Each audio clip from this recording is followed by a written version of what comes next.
Cowboys in their divisional matchup. Rams in this one. Todd Gurley making it 20-7 with a 35-yard run. He and C.J. Anderson both had over 100 yards rushing on Saturday.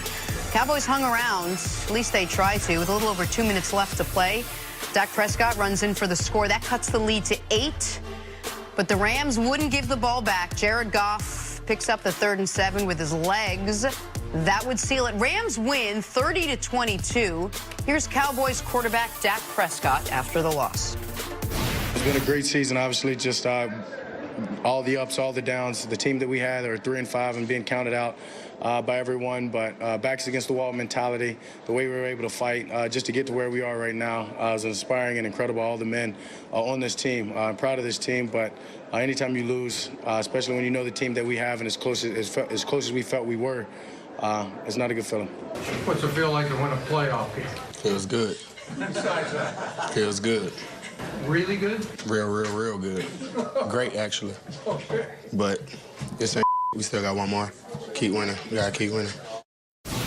Lights must have been really bright in there just for his retinas, just to make sure that. CeCe, what was the key, do you think, for in the Rams win over the Cowboys? Up front, man, their overall philosophy, they were going to get back. It was nice to see Todd Gurley was healthy, but even beyond that, with C.J. Anderson being added to their roster, you don't think that they're going to take advantage of that and be able to run on the Cowboys. We haven't seen anybody run on the Cowboys like that this year. And up front, there were several teams that really transformed their season by getting away from having a bad offensive line. Seattle, the Colts, and the L.A. Rams. In the last 2 years, all these teams have revamped their offensive line, have a different attitude in offensive line. The Rams' offensive line started all the games last year and started every game this season. So their overall continuity coming into this game healthy. Andrew Whitworth, the left tackle led by them, that rushing attack was phenomenal. And when you can play that physical in a playoff game, it makes the game so much easier for the quarterback. We saw that in the Kansas City game.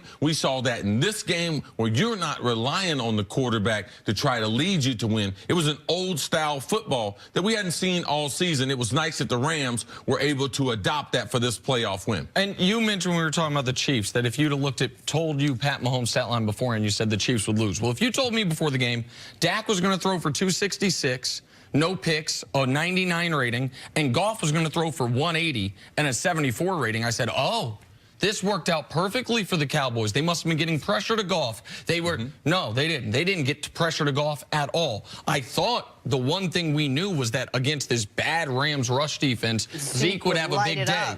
Zeke got shut down. 20 carries for 47 yards, one big run the entire football game. And what the Rams were able to do to just amplify C's point, the Cowboys all year had allowed 4 guys to rush for 70 yards. That's amazing.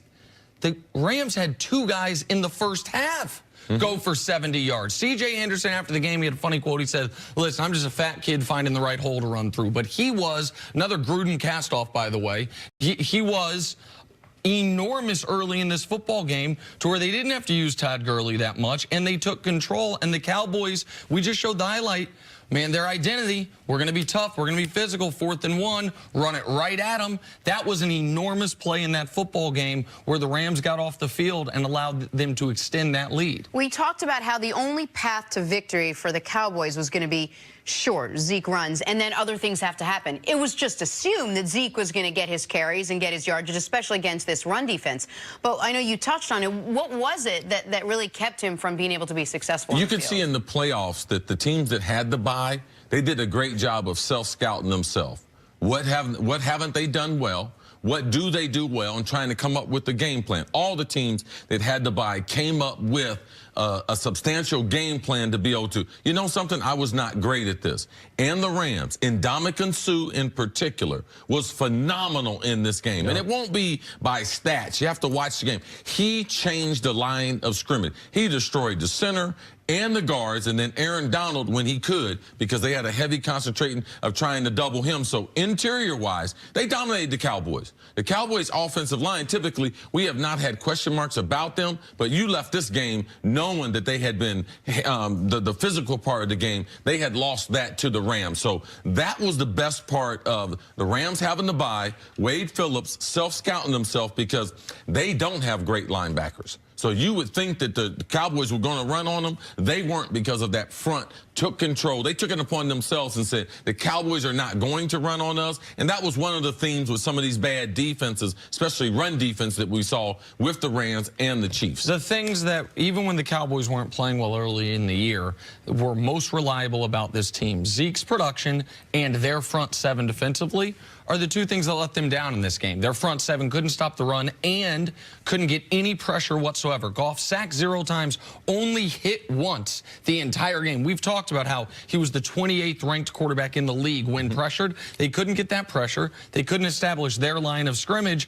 And so if you'd have told me they were going to lose this game decisively, and they did, they were down 50, they were down 2 scores a lot of the game, I'd have said Dak didn't play well. Dak played fine. Dak played well enough to get another playoff win. The rest of the team did not do what they had been relying on them to do throughout the season. All right, let's take a break there. Coming up, how are the Saints able to pull off the comeback?